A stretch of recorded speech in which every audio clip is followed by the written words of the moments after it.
So, hello everyone, welcome back to STVZ and this is Sandeep Bhaiya from IIT Guwahati.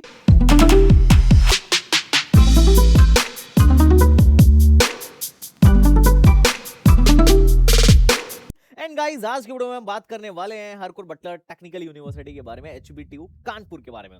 अब चूंकि इसका information brochure release हो चुका है तो बच्चों का कहना था कि भैया एचबीटीयू पर डिटेल वीडियो बनाइए और इसके काउंसलिंग प्रोसीजर पर डिटेल वीडियो बनाइए। अब देखो, वैसे तो एचबीटीयू कानपुर का पिछले 2 साल से थोड़ा सा काउंसलिंग प्रोसीजर थोड़ा सा कंफ्यूजिंग है और स्मार्टली काउंसलिंग नहीं करोगे तो पैसे भी तुम्हारे लगेंगे और बढ़िया ब्रांच में एडमिशन भी नहीं मिलेगा। एचबीटीयू की काउंसलिंग थोड़ी सी इन लोगों ने 2 फेज में कर दिया है, इसके वजह से बच्चों को थोड़ा सा कंफ्यूजिंग और ट्रिकी लग रहा है, बट टेंशन मत लो, your Sandeep bhaiya is here and I will take care of everything. तो टेंशन लेने वाली ऐसी कोई बात नहीं है। एचबीटीयू पर हम 2 पार्ट में वीडियो करने वाले हैं, क्योंकि अभी उनका रिसेंटली ही इंफॉर्मेशन ब्राउचर आया है, डेट रिलीज नहीं हुआ है। तो जैसे डेट रिलीज होगा उसके साथ ही साथ हम सारे के सारे पूरे काउंसलिंग प्रोसीजर पर मैं एक अलग से डिटेल वीडियो बना दूंगा, हर छोटी सी छोटी माइन्यूट इंफॉर्मेशन को भी कवर करते हुए। आज हम लोग मेजर मेजर इंफॉर्मेशन कवर करेंगे काउंसलिंग से रिलेटेड और साथ ही साथ जानने की कोशिश करेंगे कि एचबीटीयू कानपुर है कैसी यूनिवर्सिटी, किस रैंक तक एडमिशन हो जाता है, फीस क्या लगने वाला है और काउंसलिंग में बैठने के लिए एटलीस्ट क्या डॉक्यूमेंट लगेगा और कितना पैसे का जुगाड़ पहले से करके रख लेना चाहिए। तो मेजरली एचबीटीयू कानपुर के बारे में बात करेंगे, डीपली काउंसलिंग प्रोसीजर के बारे में एक नेक्स्ट वीडियो भी मेरी आने वाली है। हालांकि एचबीटीयू कानपुर पर मैं वैसे भी बहुत सारी वीडियोस बना चुका हूं ऑलरेडी, मेरी बहुत सारी, एक नहीं पिछले कई सालों से बना रहा हूं। और स्पॉट राउंड में, स्पेशल स्पॉट राउंड में मैंने बहुत बार बहुत तगड़ी तगड़ी एक अप्रोक्सीमेशन मैंने दिया है।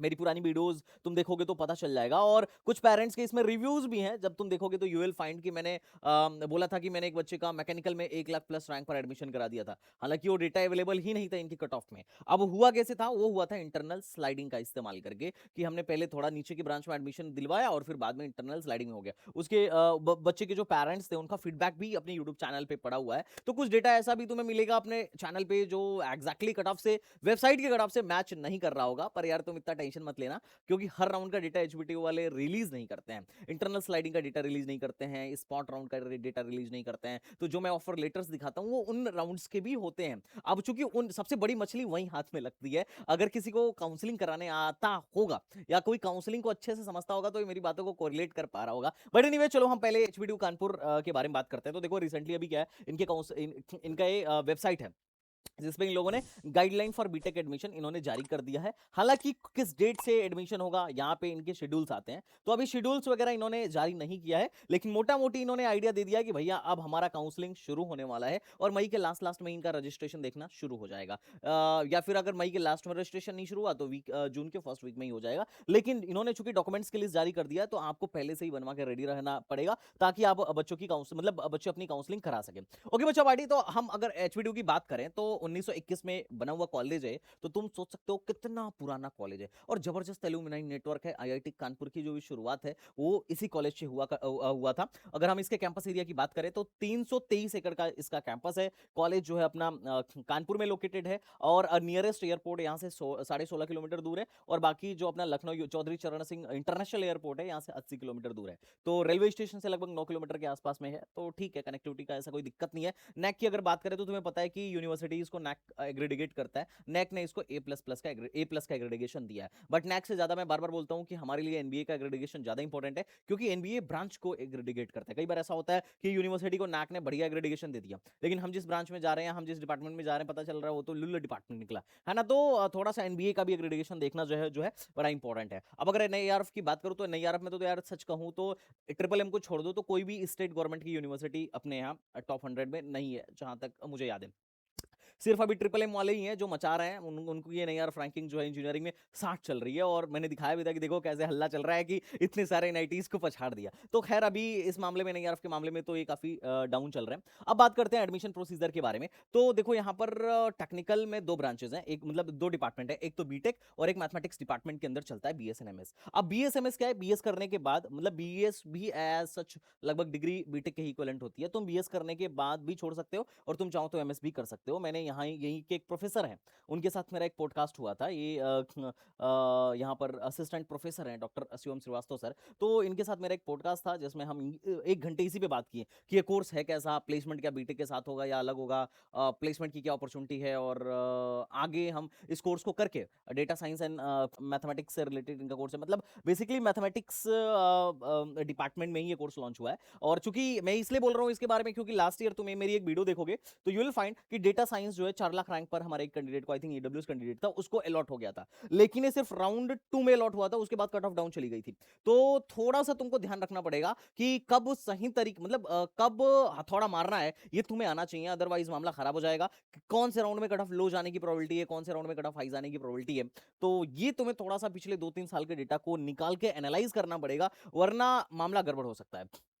अगर एप्लीकेशन फीस की बात करूं तो बहुत महंगा है। एकेटीयू इतना बड़ा इंस्टीट्यूट होने के बाद, इतनी बड़ी यूनिवर्सिटी होने के बाद 1000 का इनका एप्लीकेशन फीस होता है। पर ये लोग भाई साहब 2500 रुपए लेते हैं एप्लीकेशन फी रजिस्ट्रेशन के लिए, और जो कि नॉन रिफंडेबल है। सीट मिला तो भी ठीक, नहीं मिला तो भी ठीक। मैं तो बोल रहा हूं यार, तुम मतलब बच्चों से कहता हूं 2500 रुपए का मेरा तुम प्रोग्राम लो, मिलेगा कि नहीं मिलेगा मैं पहले ही तुम्हें बता दूंगा। और मिलने का चांस है तभी पैसे लगाना, अदरवाइज मत लगाना। और जितने भी समझदार लोग हैं वो प्रोग्राम भी इसीलिए लेते हैं क्योंकि उन्हें बहुत जगहों पर अप्लाई करने की जरूरत ना पड़े। वो जानते हैं कि जो संदीप भाई हैं, संदीप भैया अपने क्या करते हैं, पहले ही शॉर्टलिस्ट कर लेते हैं कि कहां कहां मिल सकता है और कहां कहां पैसे लगाने हैं। ऐसे अंधेरे में तीर नहीं मारना है कि कहीं पर भी बैठ रहे हैं, कहीं पर भी लगा रहे हैं, और अपॉर्चुनिटी भी हाथ से नहीं निकलनी चाहिए। ये सबसे ज्यादा इंपॉर्टेंट चीज है। उसके अलावा अगर तुम्हें बीटेक में एडमिशन चाहिए तो अलग से रजिस्ट्रेशन फॉर्म भरो, और बीएस के लिए अलग से रजिस्ट्रेशन फॉर्म भरो, और दोनों के लिए अलग से पैसे दो। बीएस में सीयूईटी से भी एडमिशन हो जाता है और जेईई मेन से भी एडमिशन हो जाता है। बीटेक में सिर्फ और सिर्फ जेईई मेन से एडमिशन होता है। अगर बोर्ड की बात करें तो कम से कम 55% मार्क्स आपके होने चाहिए। और अगर आप ओबीसी एससी एसटी, ध्यान देना ओबीसी को भी छूट मिल रहा है,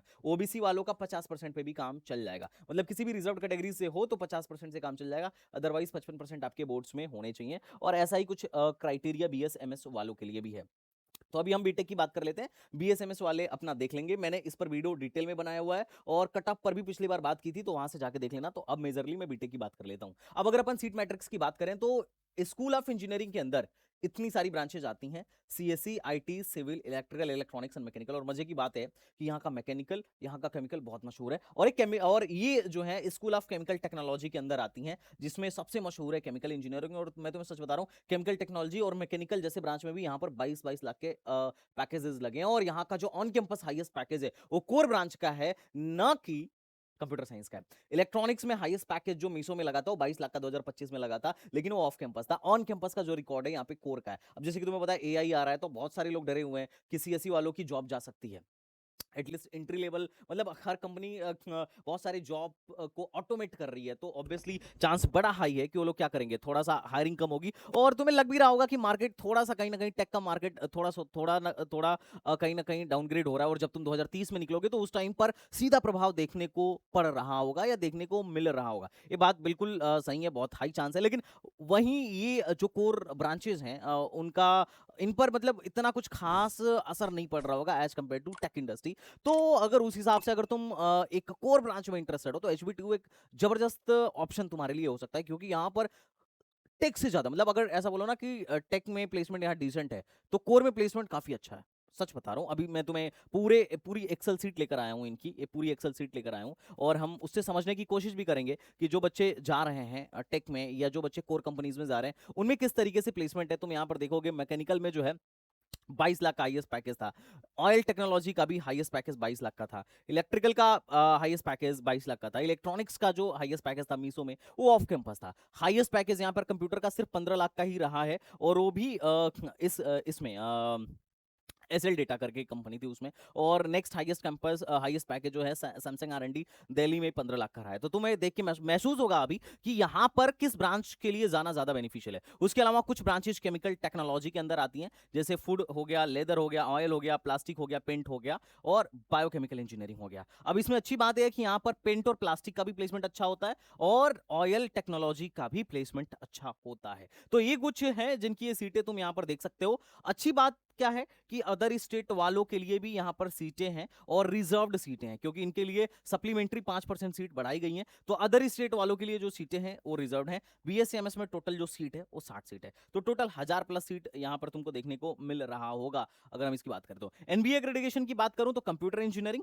और फूड, मैकेनिकल, केमिकल एंड ये बहुत सारी ब्रांचेज जो हैं यहाँ पर क्या है कि एनबीए से एग्रेडिकेटेड है। कुछ कुछ का एग्रेडिकेशन पीरियड ओवर भी हो चुका है और कुछ कुछ अभी भी एग्रेडिकेटेड है, जैसे कंप्यूटर साइंस 2018 तक के लिए एग्रेडिकेटेड है, और यहाँ पर केमिकल टेक्नोलॉजी 2028 तक के लिए सारी की सारी एग्रेडिकेटेड है। तो यहाँ की ब्रांचेज एनबीए से भी एग्रेडिकेटेड है। इसका मतलब एनबीए एग्रेडिकेशन का मतलब तो खैर अब तक तुम समझ ही गए होगे कि हमारे लिए क्यों इतना इंपॉर्टेंट होता है। ज्यादातर जो लो ग्रेड के प्राइवेट कॉलेजेस होते हैं, देखना उनके पास एनबीए का एग्रेडिकेशन होता ही नहीं है, और गलती से एक आध को मिल भी जाए तो उसको उसकी तगड़ी ब्रांडिंग कर रहे होते हैं। एनबीए एक ऐसा मुहर है जो लग गया तो इसका मतलब ये है कि जो इस ब्रांच को चलाने के लिए जो मिनिमम रिसोर्सेज होने चाहिए, फैकल्टीज जो होनी चाहिए, लैब्स होना चाहिए, जो मतलब एक इस ब्रांच में बीटेक कराने के लिए जो मिनिमम एक थ्रेशोल्ड है वो ये कॉलेज पार कर रहा है, तभी एनबीए उसको एग्रेडिकेट करती है, अदरवाइज नहीं करती है। बाकी डॉक्यूमेंट्स की बात करूं तो देखो, कुछ डॉक्यूमेंट्स अभी रजिस्ट्रेशन के टाइम पे ही लगेंगे और कुछ डॉक्यूमेंट्स ऐसे हैं जो फिजिकल रिपोर्टिंग के टाइम पे लगेंगे। अभी जैसे अपना टेंथ हो गया, 12th हो गया,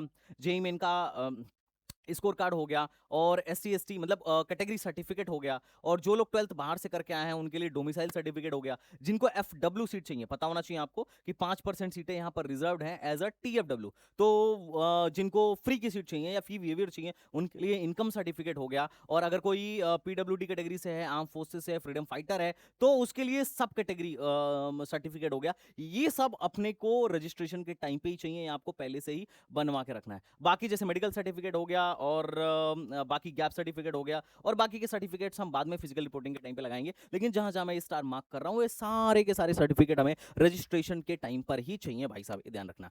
ओके, अब रिजर्वेशन पॉलिसी की बात करें तो इसको मैं कवर करूंगा अपने काउंसलिंग वाले वीडियो में, क्योंकि अब देखो यहाँ 5% सीटें अदर स्टेट के लिए रिजर्व्ड है, और बाकी जो AKTU की रिजर्वेशन पॉलिसी है सेम HBTU में भी वही रिजर्वेशन पॉलिसी है, और रिजर्वेशन पॉलिसी की वजह से ही कट ऑफ इतनी लो जाती है रिजर्व्ड कैटेगरीज की। अब अगर अपन बात करें यहाँ पे काउंसलिंग प्रोसीजर का, तो मोटा मोटी ये समझो कि अभी जैसे ही रजिस्ट्रेशन शुरू होगा हमें 2500 रुपए का रजिस्ट्रेशन करना होगा। बीटेक और बीएस का इस साल भी हो सकता है अलग अलग ही कराएं, और दोनों में अलग अलग पैसे जमा करने पड़ सकते हैं। उसके बाद थोड़ा सा ट्रिकी है, क्योंकि फेज 1 और फेज 2 दो फेज में इसकी काउंसलिंग होने वाली है, और फेज 1 में 3 राउंड और एक इंटरनल स्लाइडिंग होगा, फेज 2 में 2 राउंड और एक इंटरनल स्लाइडिंग होगा। उसके बाद से एक एडिशनल राउंड होता है जो कि ऑफलाइन कैंपस होता है, और एक ऑन द स्पॉट होता है, मतलब ऑन द स्पॉट मतलब तुरंत पैसा दो सीट लो ऐसा वाला खेल रहता है, ये भी ऑन कैंपस जाके होता है।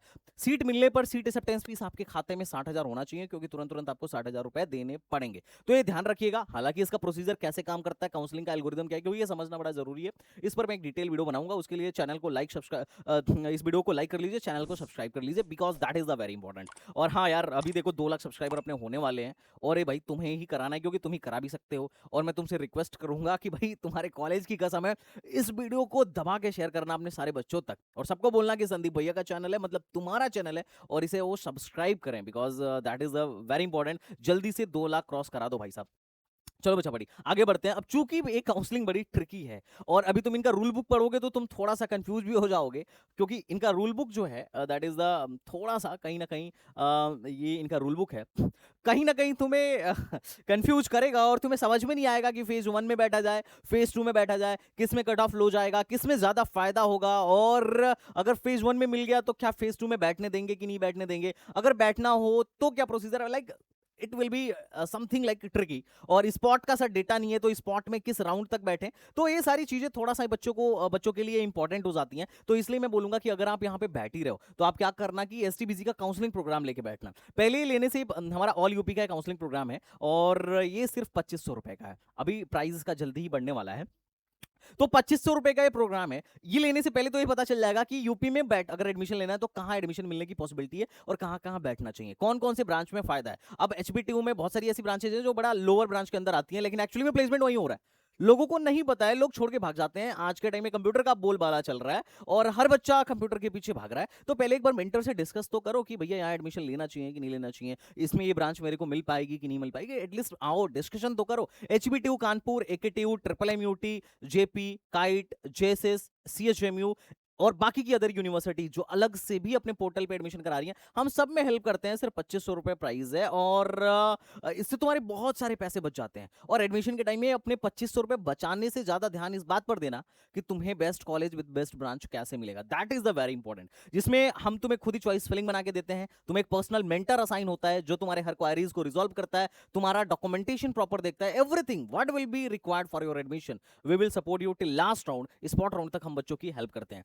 और AQ2 की काउंसलिंग का सपोर्ट जो है 500 रुपए कम कर लो, 2000 रुपए का है, 1999 रुपए का है। और इसमें क्या है कि पूरे AQ2 काउंसलिंग में हम तुम्हारे साथ बने रहते हैं, स्पॉट तक काउंसलिंग कराते हैं। तो काउंसलिंग थोड़ी सी ट्रिकी है, 1000-2000 बचाने के से ज्यादा इस बात पर हमें ध्यान देना चाहिए कि हमारे रैंक पर बेस्ट कॉलेज या बेस्ट ब्रांच क्या मिल सकता है। अब अगर अपन फीस स्ट्रक्चर की बात करें, अच्छा प्रोग्राम लेना कहां से, तो एक हमारा ऐप है STBG academy app, STBG academy app. Description में नंबर भी है, तुम हमारे टीम से बात भी कर सकते हो प्रोग्राम लेने से पहले अगर रिक्वायर्ड है तो। अदरवाइज STBG एकेडमी ऐप से जाके प्रोग्राम बाय कर सकते हो। अब अपन फीस स्ट्रक्चर की बात करें तो फीस के मामले में भाई बहुत आगे है, काफी महंगी फीस है as compare to government. Government में हम ये मान के चलते हैं कि फीस भैया सस्ता होगा, लेकिन ट्रिपल में ठीक ठाक फीस लगता है। 1,35,000 फीस है पर एनम, तो टोटल 4 साल की फीस 6,45,000 पड़ जाएगी। पहले साल थोड़ा ज्यादा है, नेक्स्ट ईयर से सेकंड ईयर से फीस घट के हो जाएगी 1,27,000, तो खैर उतना भी कम नहीं है। उसके अलावा हॉस्टल और मेस अलग से लगेगा। हॉस्टल और मेस का लेके फीस लगेगा 63,000 के आसपास। तो अगर आप हॉस्टल मेस सब कुछ लेके चल रहे हो तो लगभग लगभग आपका 8 से 9 लाख फीस लगने वाला है। 8 to 9 लाख फीस लगने वाला है, मतलब सॉरी 8 to 9 बोल रहा हूँ, 9 लाख फीस लगने वाला है। तो 9 से 10 लाख का बजट मान के चलिए अगर आप HBTU में एडमिशन ले रहे हैं तो। स्कॉलरशिप अच्छी बात है कि आ जाती है, गवर्नमेंट इंस्टीट्यूट है तो स्कॉलरशिप आती है। कितनी आती है, तो जनरल EWS और OBC वालों का 50 से 55,000 आ जाती है। और जो अपने SC ST वाले भाई हैं, भाई इनका 75,000 से लेके 1,10,000 तक आ जाता है। एक बार ऐसा केस हुआ था यहाँ कि इन लोगों बच्चे कह रहे थे कि शायद इंस्टीट्यूट ने लापरवाही कर दी थी कि हम लोग का स्कॉलरशिप ही नहीं आया था, क्योंकि डेटा जो है इंस्टीट्यूट फॉरवर्ड करता है स्कॉलरशिप भरने के बाद। तो खैर वाला कहानी है, लेकिन आ जाता है स्कॉलरशिप। अब बाकी तो खैर स्पेशल केस तो होते रहते हैं। ओके, तो स्कॉलरशिप 50-55,000 के आसपास आ जाता है, लेकिन उसके लिए इनकम सर्टिफिकेट लगाना होता है 2 लाख से कम का, ये ध्यान रखिएगा। बाकी ये कुछ फीस स्ट्रक्चर है, मैंने यहाँ पर डिटेल में डाल दिया है। BSMS का भी, क्योंकि यहाँ पर फीस लगती है 80,000 और नेक्स्ट से लगने लगता है, मतलब लगभग लगभग नेक्स्ट ईयर से लगने लगता है 72,000। तो BSMS वाला जो है मामला थोड़ा सा बीटेक की तुलना में काफी सस्ता है। अब बात करते हैं प्लेसमेंट डेटा के बारे में। तो प्लेसमेंट हम सबसे पहले NIRF के थ्रू चेक करते हैं, और जब मैंने NIRF रिपोर्ट देखी इस साल की तो आई वाज लिटरली शॉक्ड। भाई साहब MMM में भी पता नहीं किस तरीके से उन लोगों ने तो अपना मीडियम सैलरी 13 लाख दिखा रखा है, और एवरेज सैलरी वो खुद लिख रहे हैं 6-7 मतलब 7 लाख के आसपास उन्होंने एवरेज सैलरी बता रखा है, और मीडियम सैलरी NIRF वालों ने 13 लाख का दिखा रखा है। यहां पर भी मैंने देखा कि पिछले 2 साल में मीडियम सैलरी थी 6.5 लाख, अचानक से 2025 के डेटा में इनकी मीडियम सैलरी हो गई 11 लाख। अब ये बच्चा जब देखा तो शॉक्ड। और यही नहीं, इनका परसेंटेज प्लेसमेंट देखिए 91%, मतलब 628 में से 625 बच्चे, 682 में से 625 बच्चे प्लेस्ड हो गए, 91% का परसेंटेज प्लेसमेंट। अब ये देखिए बच्चों का तो क्यूरियोसिटी जो है, इतना क्यूरियस थे बच्चे। लगातार मेरे पास मैसेज आया कि भैया HBTU का नोटिफिकेशन आ गया और इस साल तो मीडियम सैलरी इतनी हाई हो गई है, क्या कट ऑफ लो जाएगा, हाई जाएगा, थोड़ा सा बताओ, प्लेसमेंट क्या रहा, इतना बढ़िया प्लेसमेंट हो गया। तो मैंने बोला चलो भाई कोई बात नहीं, वीडियो बनाना तो इस पर बनता है। ये चीज थोड़ा सा ना तुम्हें भी ऑकवर्ड लगेगा। अब ये डेटा NIRF की जो मीडियम सैलरी है, एक्चुअली मैं सच कहूं तो मेरे हिसाब से तो भाई मैच नहीं कर रही है एज कम्पेयर टू जो डेटा हम लोग ने, जो डेटा मेरे पास है उससे अपन अभी कंपेयर भी कर लेते हैं। देखो 11 लाख मीडियम सैलरी होने का मतलब है कि 50% लोग ऐसे होंगे जिनकी सैलरी 11 लाख से ज्यादा लगी है यहाँ पर, और 50% लोग ऐसे होंगे जिनकी सैलरी 11 लाख से कम लगी है। मतलब 625 बच्चे ऐसे हैं अगर यहाँ पर हैं, तो ये मान लो कि 312 बच्चे या 313 बच्चे एटलीस्ट ऐसे होने चाहिए जिनकी सैलरी 11 LPA से ज्यादा की लगी होगी। ऐसा मान के अपन चलते हैं। अब ये मैं एक्सेल से अभी इसको वेरीफाई करूंगा और तुम मुझे बताना कि कहाँ तक सही है। अब देखो यार, मैं तो नहीं बोल सकता कि नहीं यार वाले गलत दे रहे हैं, क्योंकि गलत बात है, केस हो जाएगा अगले दिन। भाई ऑब्वियसली उन्होंने किस पैरामीटर पर किया है मेरे को नहीं पता, हो सकता है वो अपने हिसाब से सही हो, लेकिन मैं तो वो मानता हूं जो प्रत्यक्ष है। प्रत्यक्ष मेरे पास जो है मैं वो तुम्हें अभी विद द रिकॉर्ड दिखाऊंगा, है ना। मैं NIRF रिपोर्ट पे कोई क्लेम नहीं कर रहा हूं, पहली बात मैं बता देता हूं। ये मत जाके कह देना NIRF वालों से कि देखो यार तुम्हें झूठा बता रहे यार। उनका क्या है, उनके कैलकुलेशन का मेथड अलग हो सकता है, अपने कैलकुलेशन का मेथड अलग हो सकता है, अपना एनालाइज करने का मेथड अलग हो सकता है, लेकिन मैं तो खाली अपने एनालिसिस पे ज्यादा भरोसा कर रहा हूं फिलहाल में, क्योंकि वो प्रत्यक्ष है। ओके, अब उन्होंने बैकएंड में कैसे करा I don't know.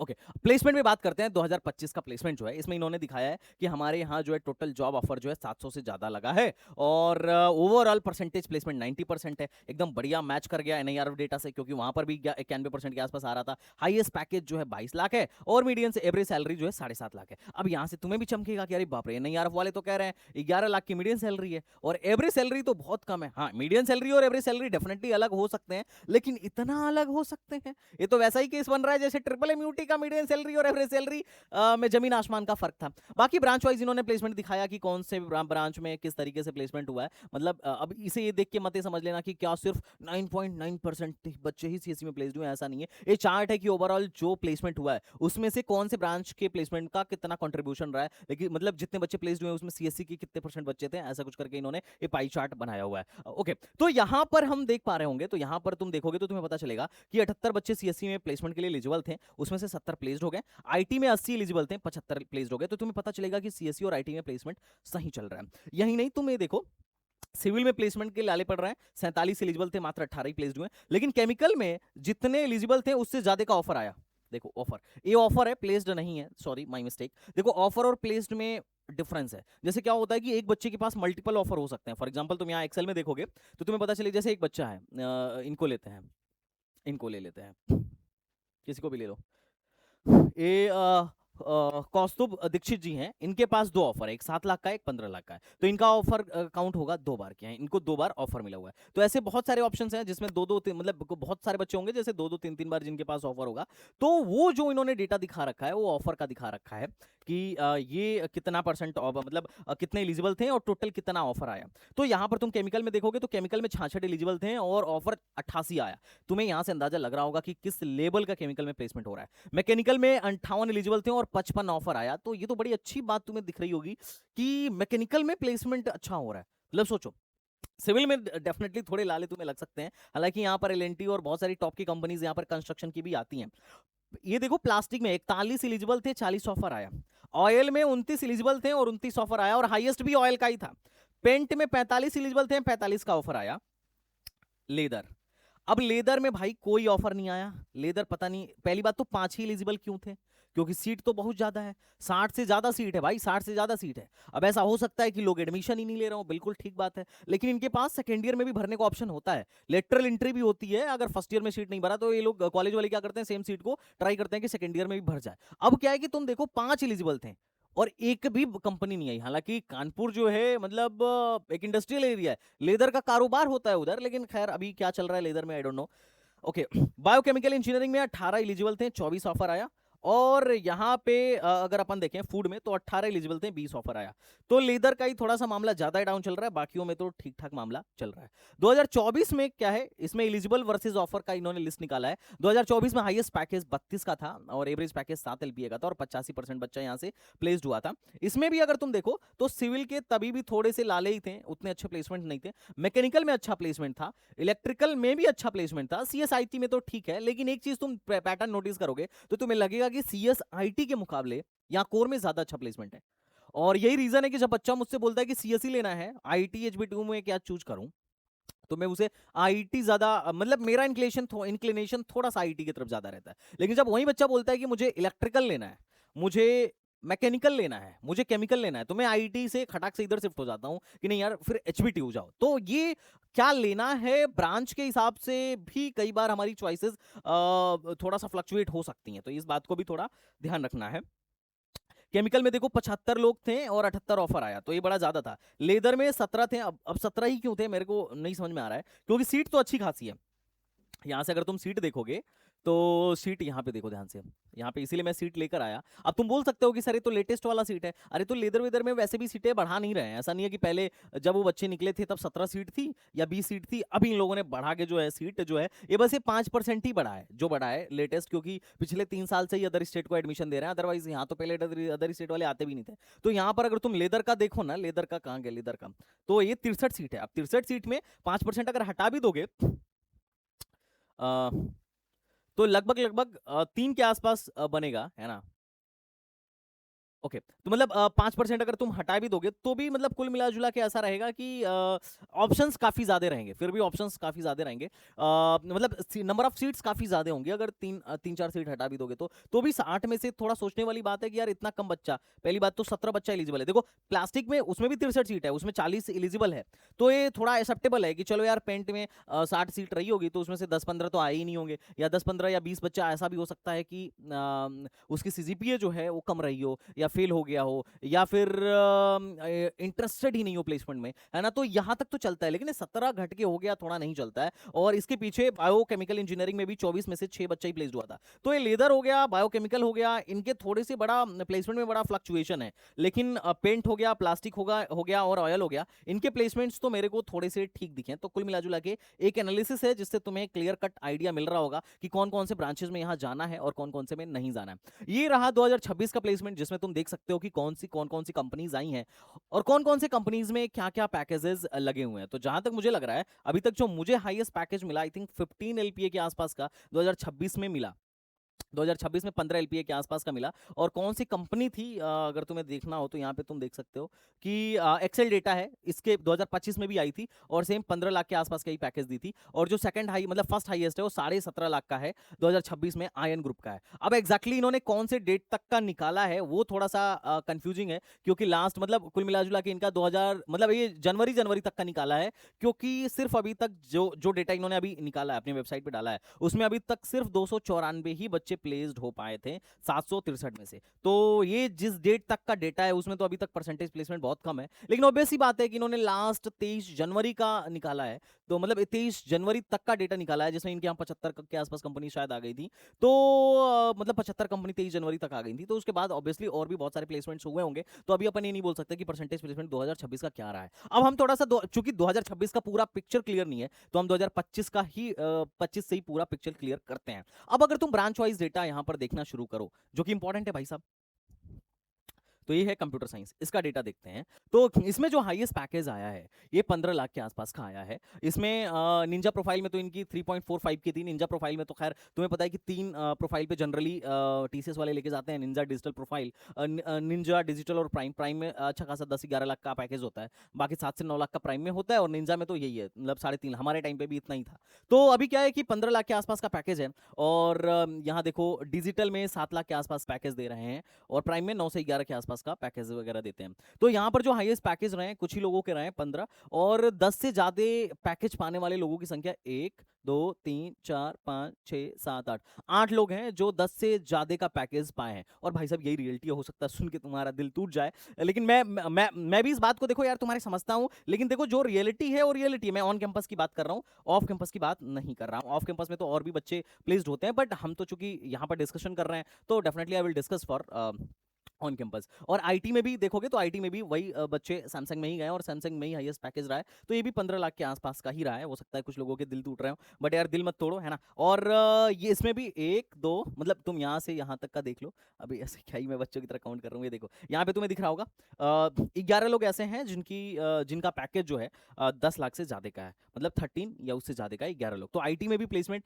Similarly computer science जैसा ही है। अब अगर मैं तुम्हें दिखाऊं बाकी का, अभी अगर हम सिर्फ देखें कि टॉप के पैकेजेस वाली कौन कौन, मतलब जो हाईएस्ट पैकेज लगाया ऑन कैंपस वो किसका लगाया, तो देखो वो लगाया ऑयल टेक्नोलॉजी में। ये वैलियंस करके कोई कंपनी है 22 लाख का। और एक नहीं, ऑयल के 2 बच्चे गए थे, फिर एक मैकेनिकल का गया था, एक इलेक्ट्रिकल का गया था और एक सिविल का गया था। उसके बाद जो सेकंड हाईएस्ट ऑफ कैंपस जो सेकंड था वो इलेक्ट्रॉनिक्स का था, लेकिन इलेक्ट्रॉनिक्स वाला ऑफ कैंपस था, बाकी सारे 22 ऑन कैंपस थे। उसके बाद तो फिर 15 लाख वाली कंपनीज थी। तो इसमें तुम देख भी पा रहे होगे कि कितने बच्चे हैं जो 15 लाख पे गए हैं। अब तुम्हें मजे की बात दिखाऊं, देखो यहाँ से तुम ना वो कर लो, फिल्टर कर लो, क्योंकि माजरा क्या है कि हमें अपने ब्रांच का देखना चाहिए फर्स्ट, ओवरऑल देखने के बजाय, क्योंकि हमारा जो गुजारा है ज्यादातर अपने ही ब्रांच से होने वाला है। यहाँ पे केमिकल इंजीनियरिंग में देखोगे तो ये देखो यार, एक्सॉन मोबिल में एक बच्चा केमिकल इंजीनियरिंग में गया 13 लाख के पैकेज पर। ये सारी ऑन कैंपस कंपनीज आई हैं। ल्यूमिनस में गया है, और उसके अलावा मतलब अडानी आई थी, और ये रिलायंस आई थी, मतलब बहुत सारी कंपनीज हैं, बहुत सारी कंपनीज हैं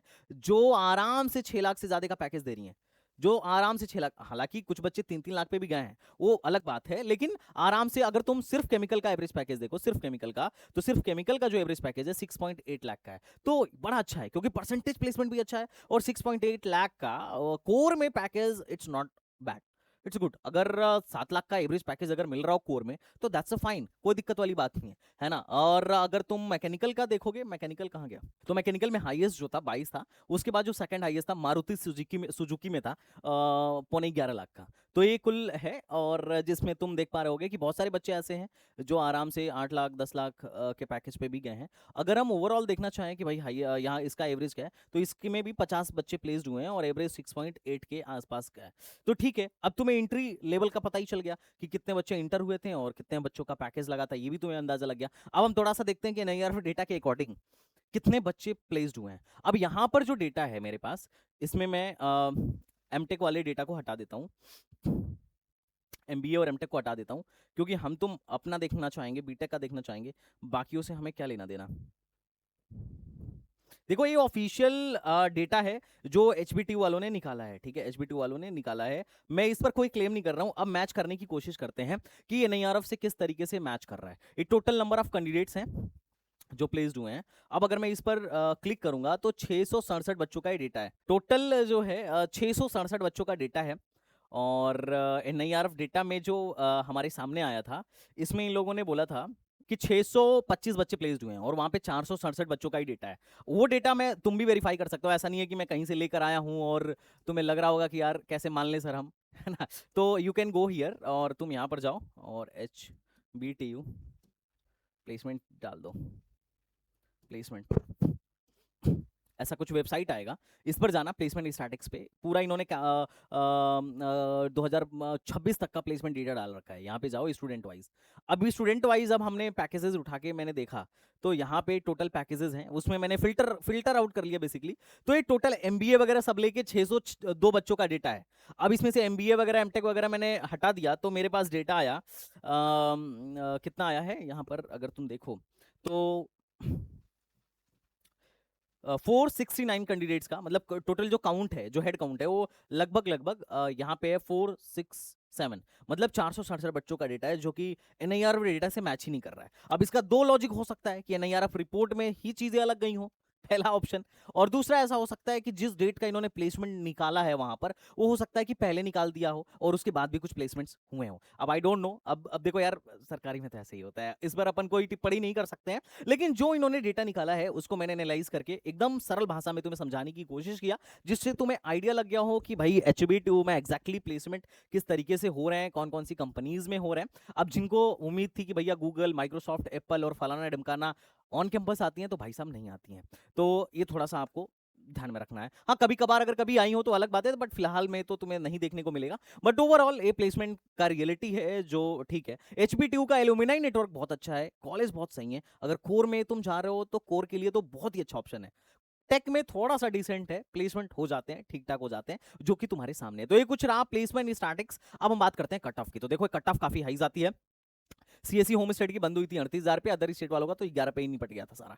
आईटी 45,000 पे बंद हुई थी, और अदर स्टेट का 30,000 तक गया था। इलेक्ट्रॉनिक्स 52 तक गई थी, और अगर तुम मैकेनिकल देखो तो 69 तक गई थी। लेकिन वही मैं बता रहा हूँ, 2024 में हमने मैकेनिकल में 1 लाख प्लस पर भी एडमिशन कराया था। उसके पीछे मतलब 1 लाख रैंक के आसपास में एडमिशन कराया था। उसके पीछे का लॉजिक भी मैं उस वीडियो में बताया हूँ, तो तुम कहोगे तो नीचे मैं डिस्क्रिप्शन बॉक्स में डाल दूंगा। देखो मेरी वीडियोज बहुत ही एनालिटिकल वे में बनाई हुई होती हैं, एक एक वीडियो का महत्व होता है, वो तुम जब देखोगे तो समझोगे, और जो समझेगा वो मैं गारंटी से बोल सकता हूं कि वो स्मार्टली काउंसलिंग कर पाएगा, और उसका डेफिनेटली लो रैंक पर भी बढ़िया कॉलेज में एडमिशन होगा। सिविल जो है 84 पे बंद हुआ था, पेंट 93 पे बंद हुआ था, प्लास्टिक 118 पे बंद हुआ था, लेदर 133 पे बंद हुआ था, ऑयल 117 पे बंद हो गया था। अब ये सब तुम्हें देखने को लग रहा है, लेकिन सच बता रहा हूं 2-2 3-3 लाख रैंक पे आराम से स्पॉट में एडमिशन इधर हो जाता है। ये केमिकल टेक्नोलॉजी में बहुत सारी सीटें खाली रहती हैं, बहुत लो रैंक तक एडमिशन हो जाता है।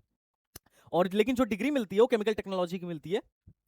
स्पेशलाइजेशन की डिग्री होती है फूड, लेदर, बायोकेमिकल और ऑयल की। बाकी ईडब्ल्यूएस वालों की कट ऑफ ये है, ये बता रहा हूँ सीआरएल है, अपने ईडब्ल्यूएस के रैंक से मत मैच कर लेना वरना दिक्कत हो जाएगी। ओबीसी वालों की कट ऑफ ये है, और एससी की कट ऑफ ये है, एसटी की कट ऑफ ये है। अब अगर आप जनरल, ईडब्ल्यूएस और ओबीसी के अंदर आते हो, अगर जनरल और ईडब्ल्यूएस के अंदर आते हो, आपकी रैंक 50,000 के अंदर है, तो चांस है कि यहाँ पर आपको कंप्यूटर साइंस, आईटी, इलेक्ट्रॉनिक जैसे ब्रांच में आराम से एंट्री मिल रहा होगा, आपको टेंशन लेने की जरूरत नहीं है। अब फिर सवाल वही है कि यार 50,000 के अंदर अगर मेरी रैंक है तो आई शुड गो फॉर जोसा इन ट्रिपल आईटीज और एचबीटीयू। डेफिनेटली इस सवाल का जवाब तो खैर मतलब दिया जा सकता है, लेकिन चूंकि अभी टाइम का कंस्ट्रेन है तो मैं इस पर अभी बात नहीं कर रहा हूँ। लेकिन यही कुल मिला जुला के कट ऑफ से जो कि तुम्हें देख के लगेगा कि भाई साहब बहुत हाई है। अब मैं तुम्हें एक स्नैपशॉट दिखा रहा हूँ स्पॉट का। ये स्पॉट 2 का डेटा है, इससे पहले एक स्पॉट 1 हो गया था, यहाँ पे इन्होंने लिखा भी है सेकंड ऑफलाइन ऑन कैंपस, ये ऑन स्पॉट काउंसलिंग था मतलब। और उसमें इन लोगों ने इनवाइट किया था कि हम कंप्यूटर में 39 को इनवाइट कर रहे हैं, मतलब 39,000 तक के लिए इनवाइट कर रहे हैं। आईटी में भी सीट बच गई थी तो 50,000 तक इन लोगों ने बुलाया था, इलेक्ट्रिकल को 75 तक बुलाया था, और लास्ट केमिकल में जो सीट बची थी उसमें 85,000 तक बुलाया था। और इसमें तो बहुत लो रैंक तक बुलाया हुआ था कि क्योंकि इसमें भी एक सीट बची थी बायोकेमिकल में और एक सीट बची थी केमिकल टेक्नोलॉजी में, तो इसमें लगभग इतने रैंक तक इन लोगों ने बुला लिया था। अब तुम इसको पढ़ो, 7,97,000 रैंक तक को इनवाइट किया था बायोकेमिकल इंजीनियरिंग के लिए, और फूड के लिए 3,40,000 रैंक तक के लिए भी इनवाइट कर लिया था इन लोगों ने। तो ये तुम कट ऑफ देखोगे तो तुमको आइडिया लगेगा कि किस रैंक तक के लिए इनवाइट किया था। तो यहां पर जो कट ऑफ दिख रहा है नॉर्मल राउंड में, वो कट ऑफ केमिकल टेक्नोलॉजी के ब्रांचेस की बात कर रहा हूँ, ये oil, leather, food, paint, plastic, इनकी मैं बात कर रहा हूँ। इनका जो नॉर्मल राउंड का कट ऑफ है और जो स्पॉट में कट ऑफ जाएगा, इसमें बहुत फ्रिक्वेंटली जमीन आसमान का तुम्हें फर्क नजर आ रहा होगा। अब ये तुम्हें बाद में पता चलेगा, अभी तो खैर पता नहीं चल पाएगा क्योंकि इन लोगों ने स्पॉट का डेटा ही ये लोग रिलीज नहीं करते हैं। बट एनीवेज, जिन लोगों को अपने रैंक के भी यहाँ पर एक बेस्ट कॉलेज चाहिए, मैं आपको फिर से सजेस्ट करूंगा गो फॉर एसटीबीजी काउंसलिंग। और अब तो हमने अपने वेबसाइट पर प्रेडिक्टर भी लॉन्च कर दिया है, एकेटीयू का भी प्रेडिक्टर लॉन्च कर दिया है, और जो साइंस सब का भी प्रेडिक्टर लॉन्च कर दिया है, और बाकी के काउंसलिंग के भी प्रेडिक्टर फ्रिक्वेंटली इस पे लॉन्च होते रहेंगे, तो फटाफट जाके उसे चेकआउट करना। तो चलो फिर मिलता हूं नेक्स्ट वीडियो में। अगर वीडियो अच्छी लगी हो तो लाइक शेयर सब्सक्राइब कर देना, और हमारे प्रोग्राम्स की प्राइस जल्दी बढ़ने वाली है, तो भाई पहले से बुक करके रखना। लास्ट मोमेंट में रस हो जाता है पूरे यूपी में, अगर सबसे ज्यादा बच्चे किसी के काउंसलिंग प्रोग्राम में होते हैं तो दैट इज द एसटीबीजी। तो इसको तुम पहले से बुक करके रखना, अदरवाइज आगे चल के थोड़ा सा कहीं ना कहीं दिक्कत महसूस हो रहा होगा। तो चलो बच्चा पार्टी, फिर मिलता हूं नेक्स्ट वीडियो में, तब तक के लिए बाय बाय, टाटा एंड जय Hind. Thank you so much, thanks a lot.